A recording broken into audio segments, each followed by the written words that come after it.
Do you know that the reason most people fail to build lasting wealth has almost nothing to do with intelligence, income, or access to information, and almost everything to do with the automatic systems running in the background of their daily life that they have never deliberately designed?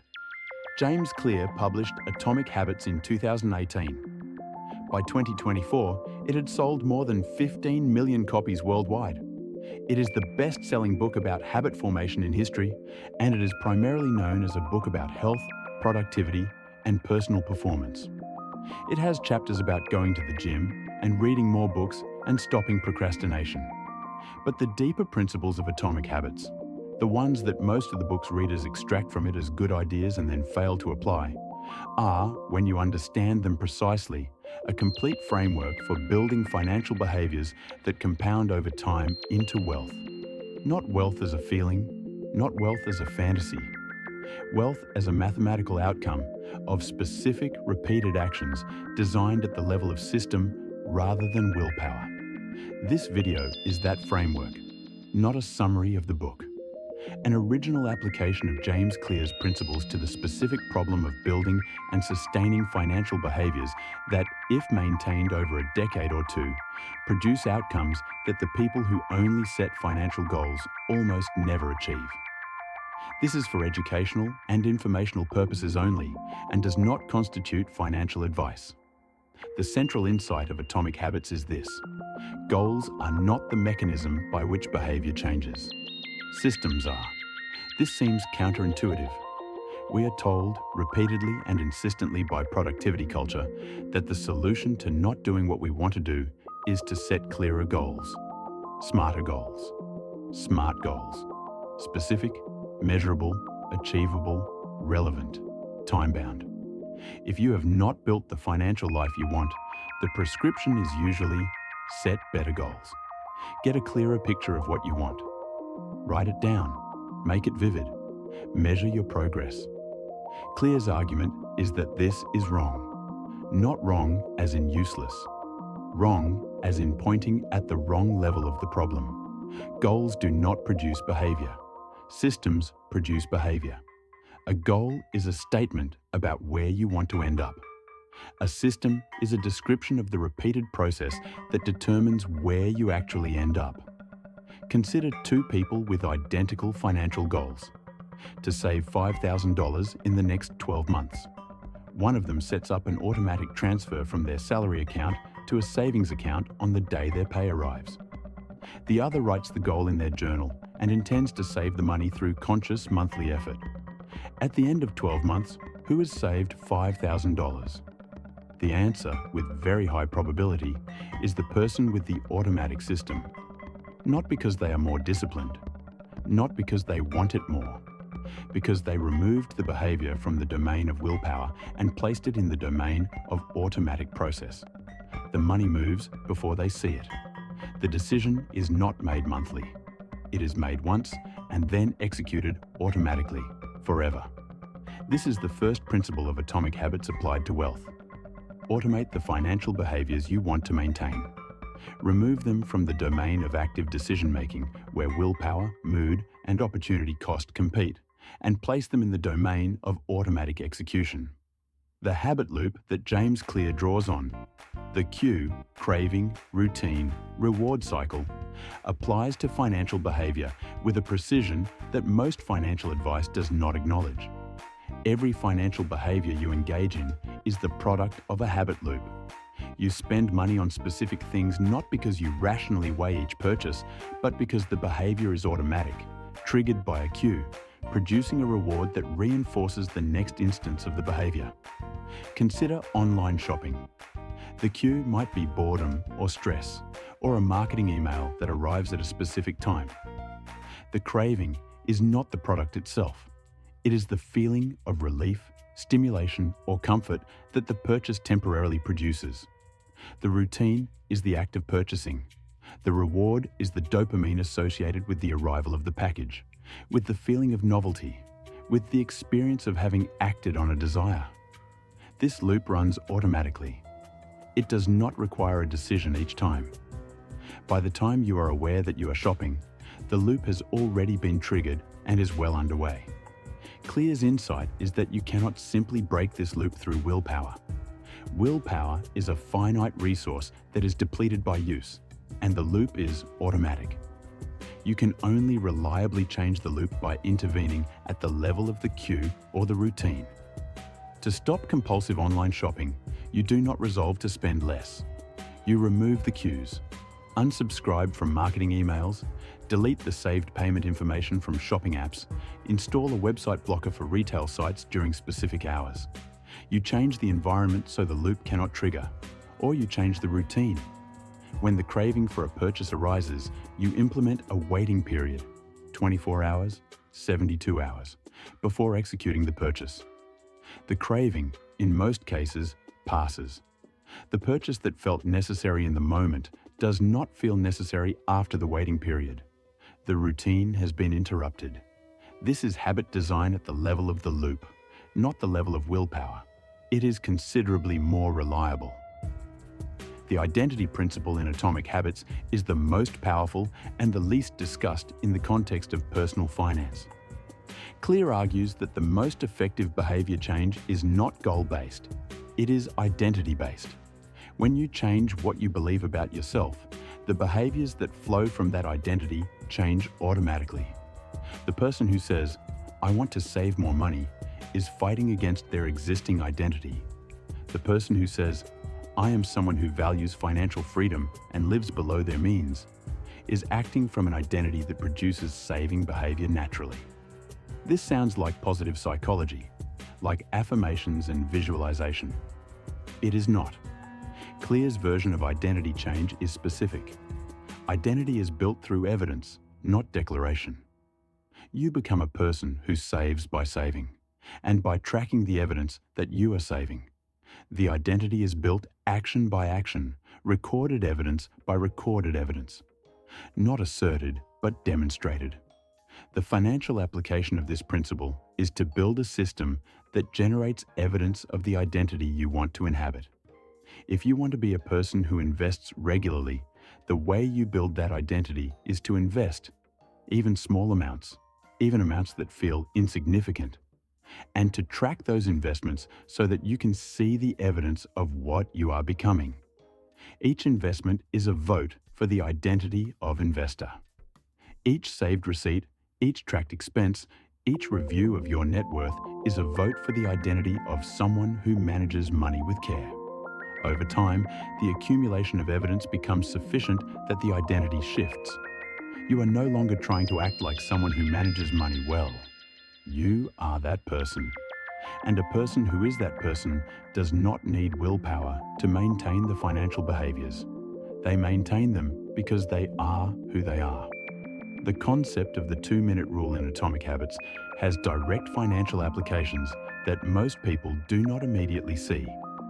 Clear's 2-minute rule says that a new habit should begin in 2 minutes or less. The purpose is to make the starting of the habit so easy that resistance becomes impossible. You do not exercise for an hour every morning. You put on your workout clothes. The putting on of clothes is the habit.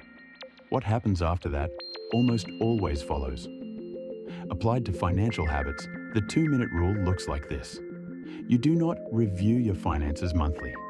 You open the finance app every Sunday morning and look at one number. You do not build an investment portfolio. You log into the investment platform. You do not set up an emergency fund. You open a new savings account.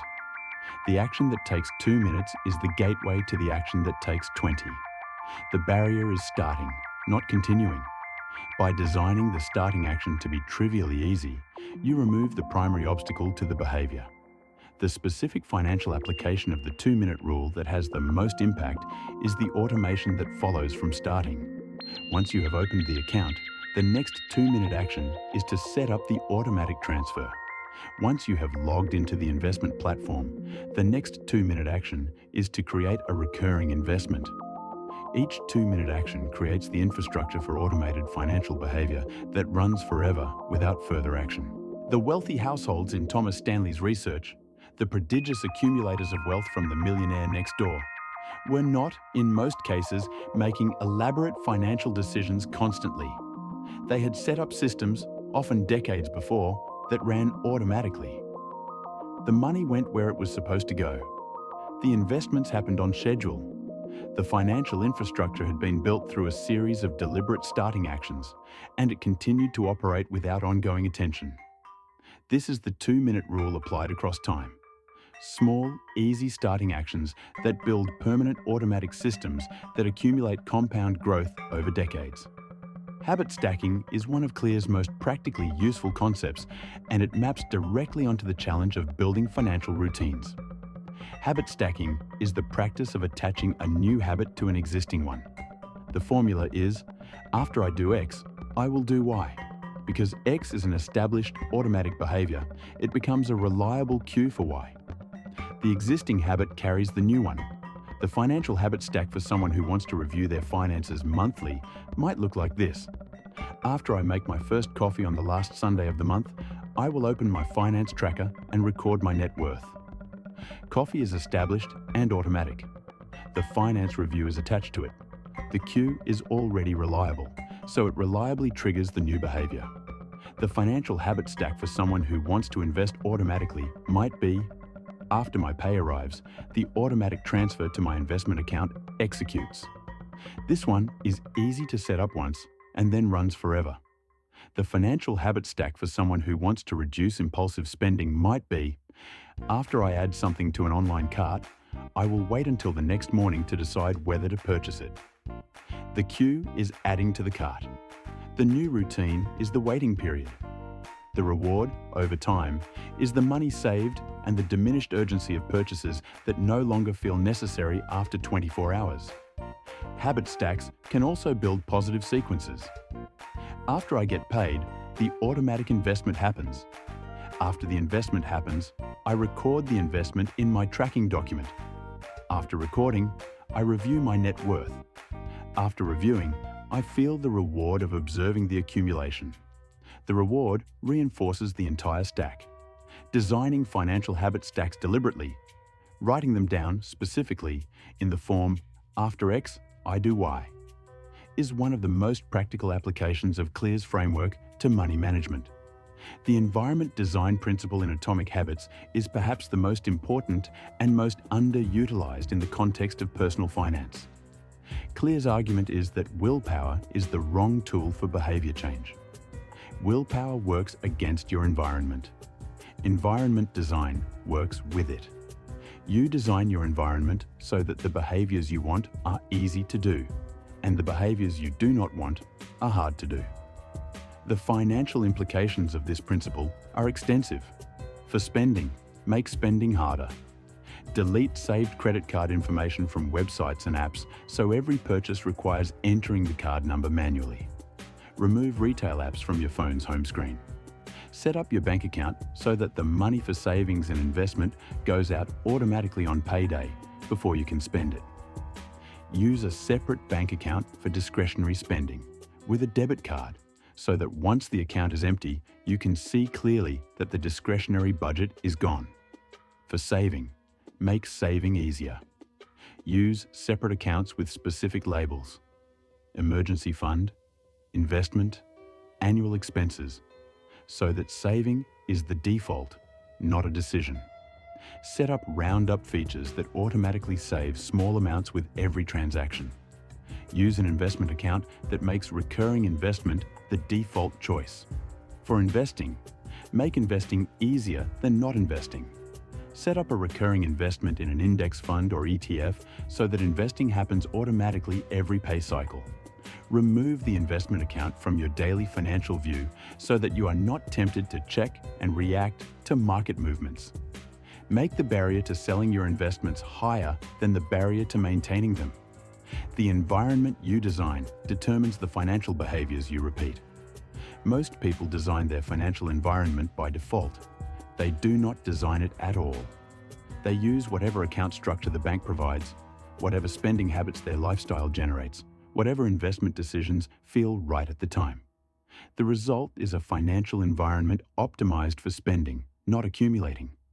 Redesigning that environment deliberately, using Clear's principles, produces a financial environment where the default behaviors are saving and investing. where spending is a deliberate choice requiring friction, and where the automatic systems accumulate wealth over time without requiring ongoing willpower.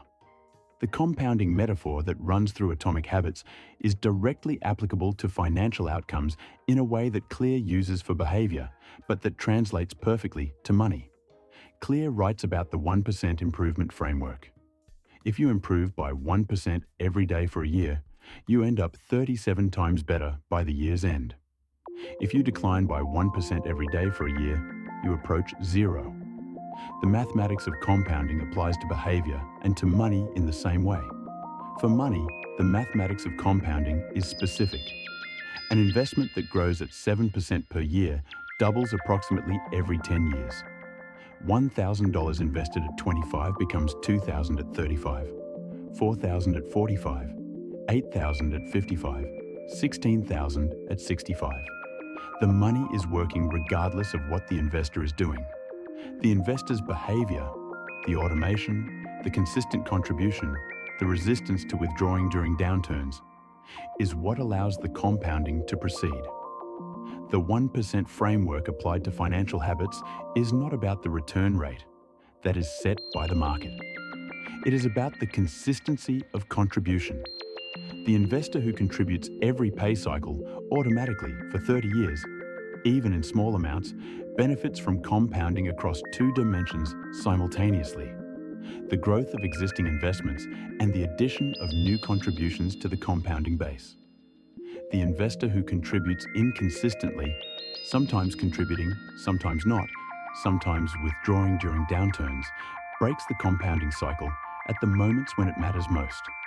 Withdrawals during market downturns sell investments at their lowest prices. Inconsistent contributions miss the periods of growth that produce the largest absolute gains. Atomic Habits' solution to inconsistency is the same solution that applies to any habit. Make the consistent behavior automatic, remove it from the domain of ongoing decision-making, and design the environment so that the inconsistent behavior requires active effort. Make automatic investment the default. Make manual withdrawal or interruption of contributions the friction-filled exception. The full application of Atomic Habits to wealth is a system, not a collection of individual tactics. It begins with identity. I am someone who lives below my means and invests the difference. This identity is not asserted. It is built, vote, by every automatic investment. Every tracked savings figure, every time discretionary spending is subject to the 24-hour rule. It continues with environment design. The payday automatic transfer that moves money before spending is possible, the labeled accounts that make saving the default, the removed retail apps and deleted credit card information that add friction to impulsive purchases. It operates through habit stacks: Afterpay automatic investment, Sunday net worth review, monthly financial stack, 24-hour purchase delay linked to adding items to online carts. And it compounds through time. The small, automatic, consistent contributions that grow through market returns into figures that, in 30 years, will seem implausibly large compared to the amounts deposited. This is what James Clear's framework produces when applied to money. Not the dramatic moment of financial insight. Not the single smart investment. The system that runs quietly, automatically, consistently, for decades. The system that makes wealth the outcome of good design rather than the product of willpower or luck. The people who build lasting wealth are not, in the majority of cases, smarter, luckier, or more disciplined than the people who do not. They have better systems. They have designed their financial environment so that the right behaviors are automatic and the wrong behaviors require effort. That is what Atomic Habits is actually about. Not gym attendance, not reading more books.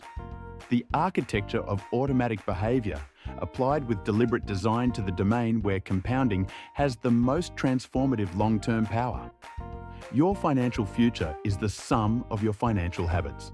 Design those habits deliberately. Make them automatic. And then let the mathematics of compounding do what it does over decades. That is the full lesson.